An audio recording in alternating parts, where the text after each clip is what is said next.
BNP বুঝে ওঠার আগেই দেশব্যাপী জামাত ইসলামী সহ ৮ দল অসাধারণ রাজনীতি করছে, বিরাট ঘটনা ঘটিয়ে দিচ্ছে।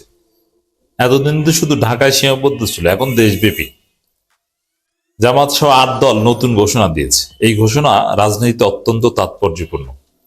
তারা বিভাগীয় পর্যায়ে সমাবেশ করবে, এটা ওয়ান কাইন্ড অফ মহাসমাবেশ। মজার বিষয়, এই সমাবেশ কার্যত বিএনপিকে হাতে হারিকেন দেওয়ার মহাসমাবেশ।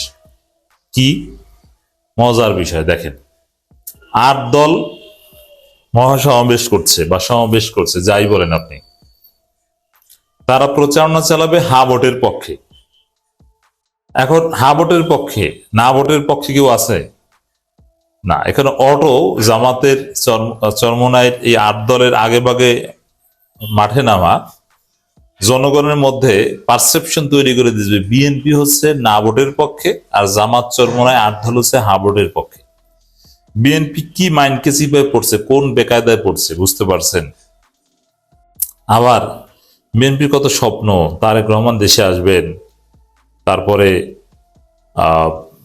হাইপ তৈরি করবেন। ভাই মাঠ তো পুরোটা জামাত চরমোনাই আগেই দখল করছে। তফসিল ঘোষণা হলে তো সব ধরনের প্রোগ্রাম করা যায় না, মটর শোভাযাত্রা বা অনেক কিছুতে নিষেধাজ্ঞা আছে, নতুন আচরণ বিধি তৈরি হয়েছে। আবার এই মটর শোভাযাত্রা, হ্যাডম দেখানো, এই ভাব দেখানো, এর প্রয়োজনীয়তা রয়েছে। বাংলাদেশের কালচারের সাথে এটা ওতপ্রোতভাবে জড়িত, পলিটিক্যাল কালচারের সাথে। সেই জায়গায় জামাত কি করছে দেখেন, বিএনপি কিন্তু পারছে না। বিএনপি শোভাযাত্রা অমুক তমুক করতে গেলে দুই গ্রুপে কামড়াকামড়িতে কেউ না কেউ মারা যায়। জামাত তফসিল ঘোষণার আগে প্রত্যেকটা নির্বাচনী আসনে হাজার হাজার মোটরসাইকেল নিয়ে শোডাউন দিচ্ছে। রাজশাহীতে এক প্রার্থীকে দেখলাম 10,000 মোটরসাইকেল নিয়ে শোডাউন দিচ্ছে। এবং জামাত যত মোটরসাইকেল নিয়ে শোডাউন দিতে পারছে, বিএনপি চাইলেও অত মোটরসাইকেল রেডি করতে পারবে না, লোক নাই তো তাদের। মজা না? তো বিএনপি যা ভবিষ্যতে করবে বলে ধরে নিচ্ছে, জামাত তো ওই জিনিসটা আগেই দখল করে নিচ্ছে। তারেক রহমানের হাইপ, তারেক রহমান আসলে একটা হাইপ তৈরি হবে। ওই হাইপের পাল্টা হাইপ কি হবে ওটা জামাত রেডি করে রেখেছে। তারেক রহমান আসলে তার হাইপ 18 ঘন্টাও থাকবে না, কয়েক ঘন্টার মধ্যে উল্টো রিয়াকশন শুরু হয়ে যাবে। বিএনপির দুই গ্রুপে কামড়াকামড়ি লাগবে, মারা যাবে পদপিষ্ট হয়ে। তারপরে দেখবেন তারেক রহমান আশাটা গলার কাটা হয়ে গেছে, মানুষ গালি দিবে। এবং বুলেট প্রুফ কি ট্রলের শিকার হবে তারেক রহমান, আপনি কল্পনা করতে পারবেন না। বুলেট প্রুফ গাড়ি থেকে কল্লা জাগাবে, মানুষ বলবে যে এখন বলে যে আলু তারেক, পিয়াজ তারেক, তখন বললো কল্লা তারেক। এর মানে কল্লা জাগাবে, শরীরের একটু কল্লা দেখা যাবে, আর কিছু দেখা যাবে না। This is Bangladesh. এই ধরনের কল্লা জাগানো নেতাকে মানুষ ভোট দিবে না, পুরো ট্রলের শিকার হবে। আপনি ওয়েট অ্যান্ড সি, কত মিম বানানো হবে তিনি দেশে আসলে, কোনো হাইপ তৈরি করতে পারবে না। আন্দোলনরত ৮ দলের লিয়াজু কমিটির বৈঠকে কর্মসূচি ঘোষণা। যে কর্মসূচি দিয়েছে এটা ওয়ান কাইন্ড অফ নির্বাচনী প্রচারণা, জোটগত নির্বাচনী প্রচারণা শুরু বলা যায়। তফসিল কিন্তু ঘোষণা হয়নি এবং গণভোটের রূপরেখাও তৈরি হয়নি, গণভোটের আইনও তৈরি হয়নি, গণভোটের অনেক কিছু বাকি আছে। কিন্তু হা ভোটের পক্ষে প্রচারণা, এটা বিএনপি কঠিন পরিস্থিতিতে ফেলবে। প্রত্যেক বিভাগে বিভাগে, বিশেষ করে 7টা বিভাগে আপাতত প্রোগ্রাম দিয়েছে। এই ঢাকারটা হয়তো আলাদা, শেষে চমক হিসেবে থাকবে। এই 7 বিভাগের প্রোগ্রাম,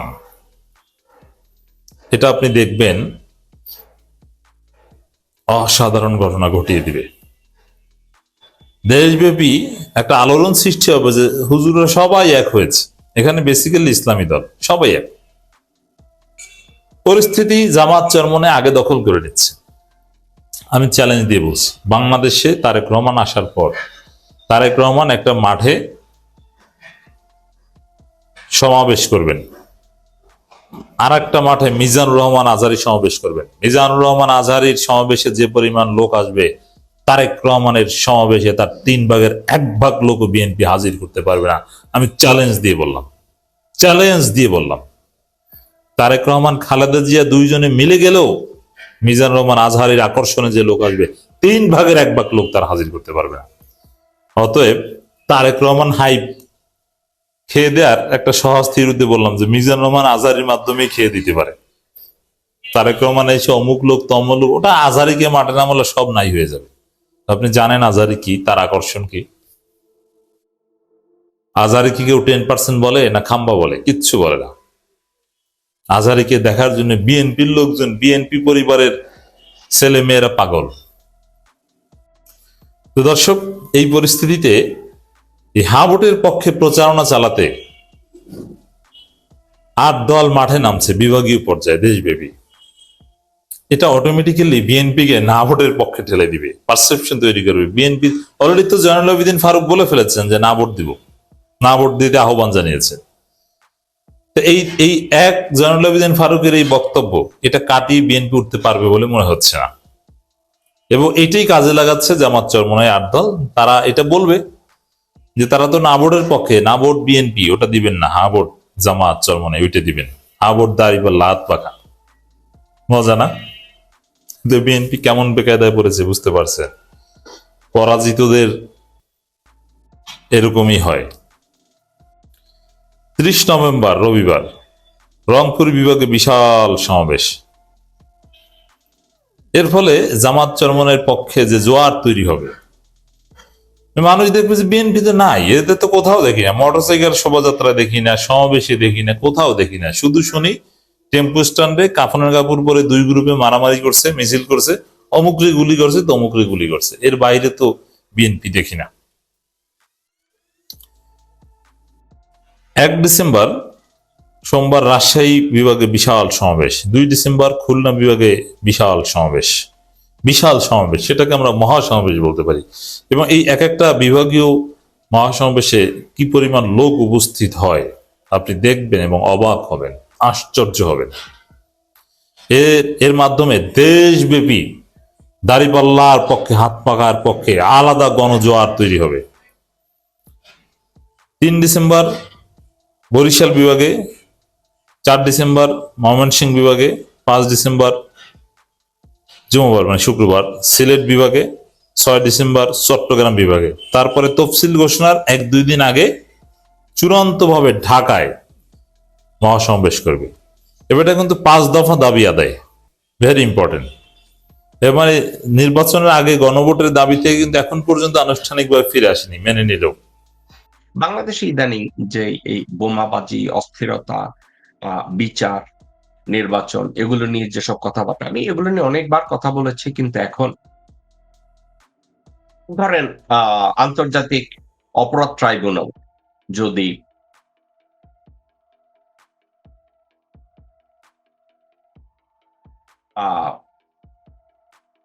হাসিনা বা গুম খুনের বিচারের তারা যে সাজা যেটা দিবে, এটা করার জন্য দেশে একটা অস্থিরতা তৈরি করবে, এটা কি আনইউজুয়াল? না, আমি এটা আনইউজুয়াল মনে করি। কয়েকটা বোমা ফাটাবে, বাসে আগুন দিবে, মারা যাবে লোকজন, কয়েকজনকে মারবে। দর্শকবৃন্দ, আপনাদেরকে আমি একটা কথা শেয়ার, যেই রাজনৈতিক দল আওয়ামী লীগ এবং যেই রাজনৈতিক দলের মালিক হাসিনা মাগি, এরা যদি ক্ষমতায় থাকার জন্য, ভারতের স্বার্থ সংরক্ষণ করার জন্য 2 থেকে 3 হাজার মানুষকে, জলজ্জান্ত মানুষকে জবাই দিয়ে মেরে ফেলে, গুলি করে মেরে ফেলে, আপনার আমার সন্তানদেরকে গুম করে নিয়ে যায়, খুন করে, ধর্ষণ করে, তারা আমার দেশে সন্ত্রাস চালাইয়া পিএসসিতে 2টা ককটেল ফাটাবে, গ্রামীণ ব্যাংকের অফিসে বোমা ফাটাবে, মতিঝিলে কয়েকটা বোমা ফাটাবে, এলিফ্যান্ট রোডে বোমা ফাটাবে, এটা কি আপনাদের কাছে আনইউজুয়াল মনে হয়? আমার কাছে মনে হয় না, এটা নরমাল। এটা হবে, এটা যদি না হয় এটাই অ্যাবনর্মাল। ওয়াকার বাংলাদেশের না, এ কথা আমি একবার না বহুবার বলছি। বর্তমান সেনাবাহিনী, বিমান বাহিনী, নৌবাহিনীর প্রধান এরা বাংলাদেশের না। সশস্ত্র বাহিনীর একটা লেভেল পর্যন্ত বাংলাদেশের শুভাকাঙ্ক্ষী আছে, কিন্তু এদেরকে ভারতীয় পতাকার উপরে যারা যারা শপথ নিয়েছে, এখনো যারা জনগণ মন ওই ভারতের জাতীয় সঙ্গীত গায়া মিলিটারি একাডেমি থেকে বাইরেছে, তাদের কাছ থেকে আপনারা কি আশা করেন? আর একটা কথা মনে রেখেন, কোনো একটা দেশে যদি এ ধরনের চরম অবস্থা তৈরি হয়, ভালো অবস্থা ফিরে আসার আগে খুবই জঘন্য অবস্থা হবে, যার মুখোমুখি এখন বাংলাদেশ। আমি আপনাদেরকে প্রত্যেকটা বিষয় একটার পর একটা আমি শেয়ার করে দিচ্ছি যে পরিস্থিতিগুলো এই। আমি কি মনে করি ডক্টর মোহাম্মদ ইউনূস সবকিছু সামাল দিয়ে উঠে আসবেন? আমি বিশ্বাস করি। আপনি করেন না, এটা আপনার সমস্যা, কিন্তু আমি বিশ্বাস করি।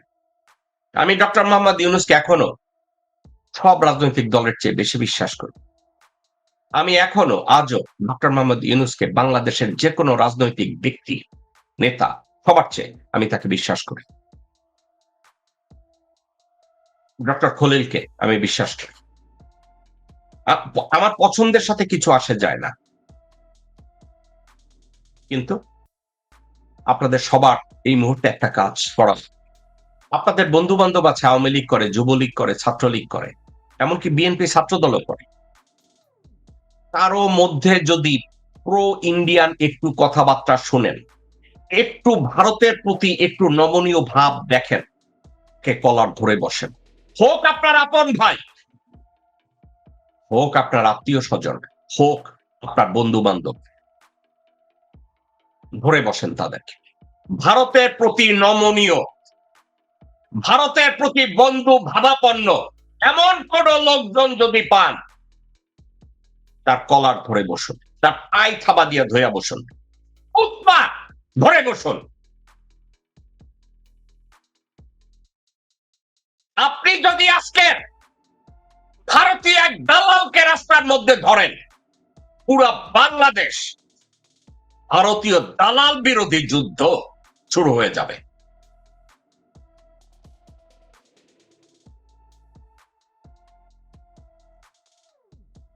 আরো একটা কথা, যাদের বয়স 15 থেকে 35, আপনাদের জীবনের সবচেয়ে মূল্যবান সময় এইটা। এই সময় যদি আপনি আপনার দেশের জন্য দাঁড়াতে না পারেন, আপনি সমাজের বোঝা। 35 থেকে যদি 55 হয়, you are on the top of your peak. এই মুহূর্তে যদি আপনি দেশের জন্য দাঁড়িয়ে সত্য কথা বলতে না পারেন, গলায় রশি দিয়ে ঝুলে পড়েন, আর আপনার বয়স যদি 55 থেকে 65 বা 75, জীবনের অর্ধেক পার করে দিয়েছেন, কবরে পা গিয়েছে, কখনো সত্য বলতে পারছেন না। ও আমি আমার বউয়ের জন্য সত্য বলতে পারি না, আমি আমার ছেলের জন্য পারি না, দেশে গেলে আমারে মারবে এই জন্য পারি না। আপনাদের উপরে বইরা যান।